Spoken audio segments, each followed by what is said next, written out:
In this video, I'm going to tell you why I decided to sell all my Telecasters and keep this one, even though I hated it at first.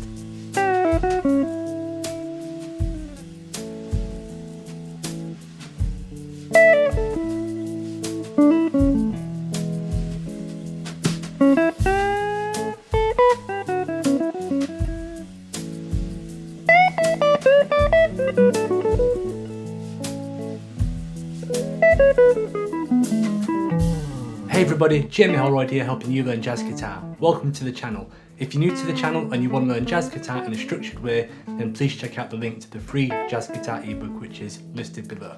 Over the course of playing guitar, I've owned about 6 Telecasters, which have included a very nice vintage 70s Telecaster and a Fender Japan Tele, which regular viewers of this channel have seen me play. At one point I had 3 Telecasters and I figured I didn't really need 3 Telecasters, so I decided to only keep one, and I decided to keep this one over a vintage 70s Tele and a Japanese Telecaster. So the first time I saw these Road Worn Fenders was in PMT, which is basically like the English version of Guitar Center for all my American friends. And I walked past it, instantly dismissing it because I didn't really like the relicing back then. And at the time I thought they were quite expensive because new, I think they're listed for about $1,200, and you could probably buy a new Fender Japan Telecaster or even an American Telecaster at that point for the same price. So I just instantly didn't even want to try it, and that was that for 10, 11, 12 years. So fast forward a couple of years later, everyone was starting to tell me how good these are, and of course I was still ignorant until I tried one, and as soon as I tried one, well, as you can see, I instantly had to have one.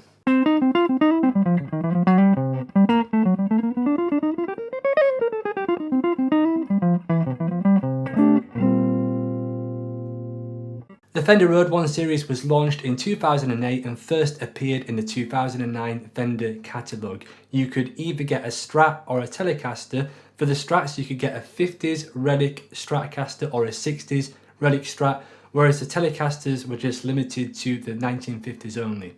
The 50s Telecasters were either blonde like this one and had a white scratch plate. This has been replaced, which I'll get into later, or you could get this in two-tone sunburst. The specs of the Road Worn are really what makes them desirable, so let's get into them and I'll tell you what I like about these. So the first thing is that this guitar has a nitrocellulose finish, which means that this is naturally going to age and change over time, unlike a thick poly finish that you see on some of the other models. Some of the Mexican 50s and 60s style Teles have poly finishes, as do the American and Japanese reissues. As you can see, this one is lightly relicked, it's not too bad.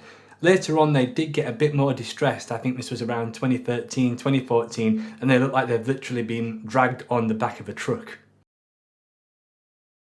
The only odd thing about the relicing is that in frets 9 to 12, there's basically no wear at all. As you can see there, this looks like it's brand new in comparison to the rest of the guitar neck, which is a little bit odd, but it doesn't really affect playability, so it doesn't bother me. In terms of the neck, it's got a lovely worn down sanded finish on the back of the neck, as you can see there. And sometimes you get lacquered necks, which I'm not particularly against, but I do prefer these worn down necks. They feel so comfortable to play. In terms of the frets, these are medium jumbo Dunlop 6105 frets, so they're great for doing the bends because this neck has the 7 1/4 radius, so the medium jumbo frets really makes bends a lot easier. I couldn't really find any definite information in regards to what the body's made of. Some people say ash, some people say alder. This is an early one and this is really light and resonant, so maybe that's ash. I don't know, let me know in the comments if you know what these bodies are. These guitars have had several variations since they've been launched, including heavier relict versions and even lighter relict versions than this one. Since then, Fender has basically expanded their range from Strats and Teles to include Jazzmasters, which I haven't tried, and Road Worns are still going today under the Vintera name, but I can't say if they compare to these. I've heard mixed results about that, so you'll have to let me know in the comment section below if you've tried an older one and one of the new ones, and let me know what your thoughts are.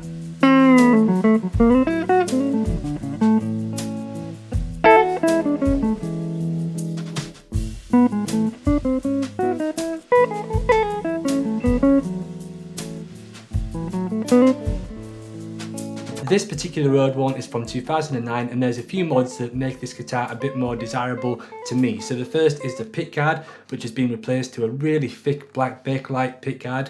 The switch has been replaced and this feels much more robust.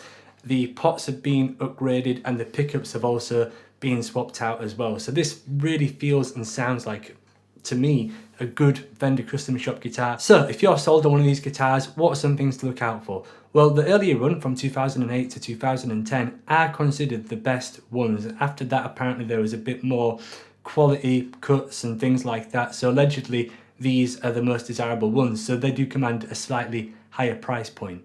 In terms of the Telecasters, a lot of people switch out that white pickguard for the black guard. This is by far the most popular look, so I wouldn't be concerned if you see one with a black guard like this. To me, this is the definitive Telecaster look, which we all know and love. As I've just said, the blonde look is a little bit more desirable, so when you look at prices for these, the blonde ones do generally go for a bit more than the two-tone sunburst one. I kind of like both, but obviously this, as I said, is kind of the iconic look for the Telecaster, which everyone seems to want. So that concludes my review of the Fender Road Worn Telecaster. I think these are great guitars, certainly some of Fender's best kept secrets. What are your thoughts on the Road Worn series? Do you like the relic look or not? Please share your thoughts in the comment section below and let me know what you think. Thanks for watching.